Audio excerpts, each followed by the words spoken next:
Júnior Topetti, o que você acha do interesse no Scarpa? Será que merece uma nova chance no Flu?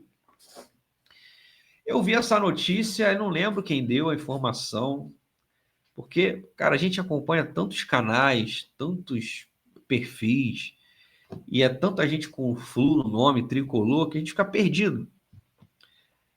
Eu não sei se quem deu a informação foi o meu amigo Rodrigo Dias, do Ligados no Flu, ou se é o meu amigo, o Thiago Ferreira, do A Hora do Flu. Me desculpe, eu não vou dar crédito para nenhum dos dois, porque eu não lembro quem deu a informação. Mas fica aqui, né, a citação de ambos. Um dos dois que deu a informação. Cara, então, primeiro assim, eu não tenho nada a dizer em relação a esse interesse, se existe ou não tenho informação. E sobre Scarpa no Fluminense. Primeiro que o fato dele ter entrado na justiça, ter causado aquele imbróglio, a torcida até hoje pegar no pé dele, isso não me comove. Eu não vou entrar aqui no mérito se ele tinha razão, se não tinha razão. É porque eu tenho uma relação com o jogador de futebol, acho que diferente da maioria, talvez. Eu não idolatro o jogador, de verdade.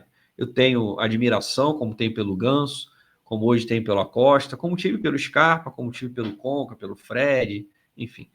Mas eu não idolatro o jogador, eu nunca idolatrei, até porque assim, eu comecei a trabalhar com jornalismo esportivo com pouca idade, né? Com 20 anos, 21, já estava cobrindo treino. Então, aqueles olhos que muitos olham o jogador, aquele ídolo e brilham, eu já perdi isso porque é a relação humana com os atletas, então a gente não cria mais esse vínculo afetivo, né, de ídolo e fã. Então, pela minha profissão, eu perdi isso e foi bom, né? A gente não mistura as coisas. Então, eu não tem nenhum problema o fato dele ter entrado, e eu acho que isso não, para mim, não é um impeditivo para ele voltar. Se me perguntasse, Leandro, você aceitaria o Scarpa, mesmo ele tendo feito aquele lá, dele ter entrado na justiça? Aceitaria. Isso para mim não é um obstáculo. O obstáculo para mim é técnico. O Scarpa não vem bem. Ele já está no viés de queda, um jogador que vai fazer 32 anos, não é velho, mas também não é um garoto, não é um jogador com viés de subida. A tendência agora é a carreira dele começar a ter uma queda. E é o tipo de jogador, cara, que eu não sei se a gente precisa, né? Eu vi gente falando assim, mas ele podia ser o reserva do Acosta. Ele poderia até vir para o Fluminense e eventualmente substituir o Acosta, mas é uma característica diferente. O Gustavo Scarpa não é um criador de jogadas, não é uma mente cerebral. Primeiro que ele joga pelo lado do campo, né? Mais pelo lado direito, às vezes pelo lado esquerdo. O Scarpa hoje, basicamente, ele é um cara que cruza a bola para a área e chuta para gol. É importante ter um cara que cruza bem, que bate falta, escanteio, chuta para gol? Lógico que sim.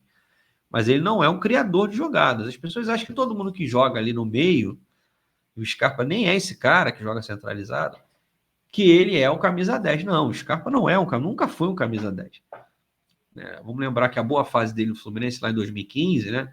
Era ele, Marco Júnior, o Gerson. O Gerson às vezes de ponta direita, o Gustavo Scarpa às vezes jogava por dentro, também jogava pelo lado esquerdo, às vezes jogava pelo lado direito. Ele é um cara ali, era o melhor jogador daquele time, mas nessa característica que eu acabei de narrar aqui. É um jogador de finalização, chuta muito bem, cobra falta, bate escanteio, cruza bem e ponto. E ele tem sido um jogador até previsível, porque ele vai para a direita, corta para a esquerda e cruza. É o que ele tem feito no Atlético. Claro, o Galo tá uma bagunça. É difícil você jogar ali no meio de um time desorganizado. Mas ele já não vem bem há algum tempo. Então, assim, eu não investiria por isso, não por conta do imbróglio jurídico, mas pela parte técnica. Não acho que é um jogador que vai agregar tanto assim, não acho que é uma característica que a gente precisa. Eu acho que o Fluminense tem carências no setor de ataque. Eu acho que a gente precisa ter um ponta com mais qualidade técnica do que Serna e Canóbio. Eu acho que tem que ter um cara e o Serna ou Canóbio, né? Tem que contratar um centroavante. Vamos ver se o John Kennedy está afim. E o John Kennedy estando afim, para mim, é uma opção no banco. A gente tem que ter um camisa 9 titular.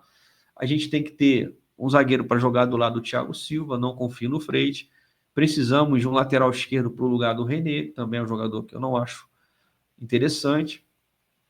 Então a gente tem outras carências ali que, assim, o Scarpa, se vier, não acho que vai atrapalhar, assim, o Scarpa veio, que porcaria, jogador ruim, não é jogador ruim. Eu não sou louco de dizer isso aqui. Mas jogador muito caro, não vai custar barato e não atende a uma necessidade. Como eu falei, o Fluminense tem outras prioridades para poder atacar ali, outras carências para 2026. Como eu falei, eu acho que no time titular a gente precisa de um zagueiro para jogar com o Thiago Silva, um lateral esquerdo para o lugar do René, um ponta titular, né? E aí você ficaria com Serna ou Canóbio, dependendo do jogo, eles podem ir revezando, e um centroavante. O ponta, quem eu gostaria? Claro, John Arias. Imagina ter o John Arias de volta. O zagueiro, o Nino, para formar a zaga com o Thiago Silva. Centroavante, a gente tem que pesquisar. Lateral esquerdo, eu sou um sonhador. Gostaria de ver o tricolor Caio Henrique de volta. E centroavante é a posição que é mais complicada. Guilherme Freitas. Fala, Leandro. Um forte abraço. Outro para você, Guilherme. O Beldia trabalha intensamente. Ele também é muito querido pelos jogadores. Isso aí eu já sabia, né? Desde a época lá do São Paulo. Não era algo que me preocupava. E nem o fato de ele estar afim, né? Ao contrário do Renato, bem sem saco, o cara veio para o Fluminense, parecia empurrado. O Zubeldia veio muito afim de trabalhar e tem feito isso, tem demonstrado o seu trabalho. Obrigado aí, André Goulart. Hoje o trio jogadores água viva, só corpo sem cérebro foram bem. Canóbio, René e Serra. Jogadores água viva é muito bom. E você tem razão, cara. E nesse time do Zubeldia, que é muita correria, muita transpiração, muita aplicação, esses caras são úteis. Eu nunca falei que não são. Mas o Fluminense protagonista, Fluminense campeão, brigar para ser campeão brasileiro, coisa que não acontece desde 2012, brigar firme, né? Agora na Libertadores ano que vem, na Copa do Brasil, tem que ter jogadores melhores, né? Esses caras são úteis. O René, para mim, não. O René, eu acho que tinha que sair do Fluminense. No máximo, reserva. Agora, o Canóbio e Serna são úteis, cara. Como eu falei, eu queria que o Fluminense contratasse mais um ponta de mais qualidade do que os dois e ter um deles como titular ali revezando. Tá aqui o Cap Borges, gameplay. Hoje deu gosto, mas apenas o meu dia ser refém do 4-2-3-1, pois eu queria ver Ganso e Acosta com Canóbio e John Kennedy. Eu também, cara. Seria um ataque bem interessante.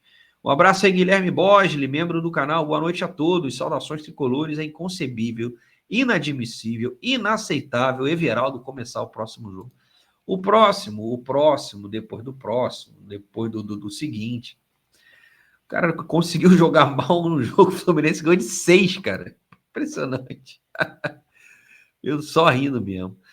De novo, tá aqui o Lucas Freitas. É perceptível que o Canóbio tem melhorado nas ações no último terço do campo. É verdade. É verdade. Temos que reconhecer.